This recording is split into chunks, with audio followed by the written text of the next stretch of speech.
it is more about the publicity, and it's also about the publicity from Mr. Buffett himself to indicate to the general public that there has to be some moments attention should be given to philanthropy. That's right. I think seriously, what is the motivation behind it? Are you really doing business for this type of lunch with Buffett, or are you really there to contribute to philanthropy through the innovative way of doing the charity work by Buffett? So that's a different story. So the other is that, okay, people wanted to get exposure, but in the meantime, they want to also learn knowledge, experience, and skills as how to make more money as to benchmark with Buffett. But in the meantime, I think they also learn the innovative way of doing charity work. So I think, Right. so Buffett has been very creative and very effective in soliciting money between, from the rich and help those poor. Right. And Professor Chambers, I mean, Mr. Buffett's lunch auction has been going on for quite a number of years. At the very beginning, there's a lot of eyeballs and attention. Over the years, the attention span seems to be a little bit escaping. Is this still going to attract enough attention? And is this still the most effective way to advocate the idea of philanthropy? It's not the most effective way, but it does focus some media attention and some attention from the general public in the United States and in places like China. What's happened is that Warren Buffett has gotten to be almost an elder statesman in American business, while some of the wealthier people, some of the wealthier organizations, some of the corporations have kind of moved away from that central older male figure. So it's almost like he's become a legend, and I guess the luncheon has become a victim of its own success, where people kind of look at it as a given and something great and wonderful, but people have moved on to a different model. And I think that that's the thing that probably China needs to look at is wealthy individuals like Warren Buffett, people in China who are wealthy, who can zero in on certain needs the way Bill Gates has done, for example, and other wealthy individuals in the United States in arranging foundations and other mechanisms to assist people. And I think that now that you have a pretty comprehensive Chinese charity law that it's increased the efficiency and the trust of the public, I think this is a perfect opportunity to put all that into place. Professor Liu, of course, since Professor Chambers talked about the charity law, many would point out there have been a lot of differences between doing philanthropic work here in China when it comes to legal framework and also elsewhere in the world, for example, in the United States. China just started off making sure there could be sufficient legal framework out there. So is what they have elsewhere, for example, just like Mr. Gates with his Gates Foundation, or Mr. Buffett and Mr. Gates, the Giving Pledge, or Mr. Buffett's so-called lunch auction, will these models work for Chinese philanthropists? I think it's going to work because China is very good at circle culture, so they can really formulate a sort of circle. And the other is that it is really a platform to communicate ideas, not only within the circle, but also to the rest of the world, given that, because eBay is really offering this type of platform now, both the mass media, macro media can really help to disseminate those information. And this can also set a sort of showcase, an exemplary case for the general public as what they can do. It is not really, donating money, but also volunteer in the work, right, and to help strangers. They're also part of the philanthropy work. Well, indeed, many contribute the growth of philanthropy to wealth accumulations in China. According to the Forbes, China has 335 billionaires accounting in US dollars. The China Philanthropic Project with Harvard University also said since August of 2015, 100 top Chinese philanthropists donated around 3.8 billion US dollars in total. That's of course in donation. And localization is one significant character. 60% of the donation went to the provinces, accommodating the headquarters of donators' companies. So those are some of the numbers we are seeing right now. But will that, to your satisfaction, Professor Liu, because you've been doing business ethics in China for quite a long time. At the very beginning, I understand was very difficult, even for people to understand what you're talking about. And now, are you reaching your golden age in terms of others' acceptance to the idea, and also their acceptance and willingness to contribute to philanthropy? Well, I think now the number one, philanthropy is really dependent on the wealth accumulation. It's not only among the rich people, but also among the general people on the street. And we are really positive for at least, since 2008.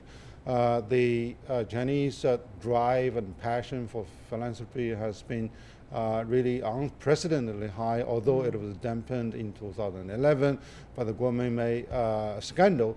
The type of variety of philanthropy is also going, and there is a lot of more organized the volunteer work going on.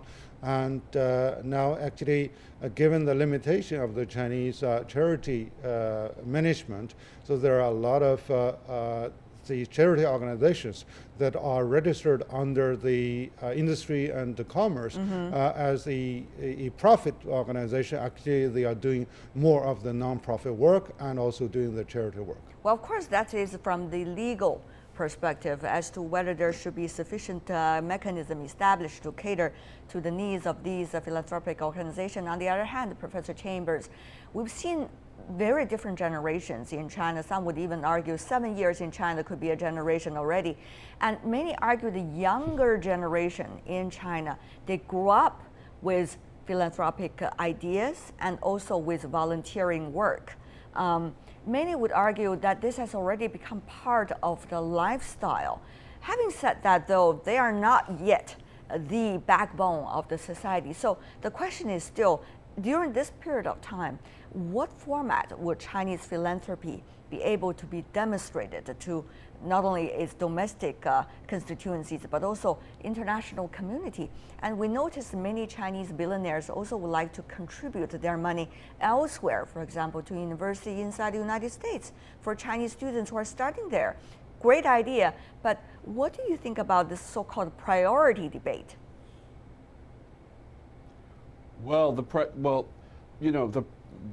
I can put it in these terms, going back to the Buffett luncheon. I think that Chinese young people, of course, as they progress, as they accumulate more wealth, as they mature, and then another generation comes, and that builds a middle and professional class that is the backbone of giving, really, in places like the United States. I think, but when you have young people, I don't think that they're going to be attracted to the Buffett luncheon kind of a mechanism. I think that if you have billionaires, I mean, just even as public relations, I think a lot of younger people, doesn't matter whether they're Americans or Chinese, look at some of this as a gimmick, these kind of luncheons. But what they do, what they are pulled to, is when Warren Buffett actually creates the opportunity for them to maybe take off time from work or school to volunteer in these organizations, where he can sponsor or fund some of these efforts. And I think there's probably a feeling among Chinese billionaires who are producing this very productive economy to maybe provide those opportunities. It would almost be like scholarships and funding to, say, American universities or Chinese universities, but actually time off maybe for a year or 6 months to actually go into the provinces or go and teach children to read, or go on and assist people in terms of healthcare and things like that. I think that would fire up Chinese youth and not just Chinese youth who are, maybe in their teens or 20s, but even people maybe in their 30s I see. who can now, maybe afford to give a little bit more. All right, Professor Liu, though, one of the things by doing exclusive interviews with Mr. Bill Gates and also people from the Gates Foundation is the takeaway that it seems philanthropy is not a philanthropy of its own, but rather it depends on so many different kinds of capabilities that one individual or one organization has in dealing with government, business, civil society, in having very clear plans, implementing of these plans, and of course sufficient money for that. But this is such a big scale project. Even Mr. Gates, in an exclusive interview earlier with us, talked about he learned more through the Gates Foundation than any earlier stage of his professional career. But with China, still a rising power, not only the government is learning, but also business community is learning about how to deal with the rest of the world and what to do. Will China be able to have, big gurus like Mr. Buffett or Mr. Gates be able to do something that is as gigantic as their project is, even though the money is there, but the capability? What about that? I think number one is the ideology. People often quote Andrew Carnegie, a man who, dies rich and dies in disgrace. So, whether we embrace this type of idea. So that's a long culturation process.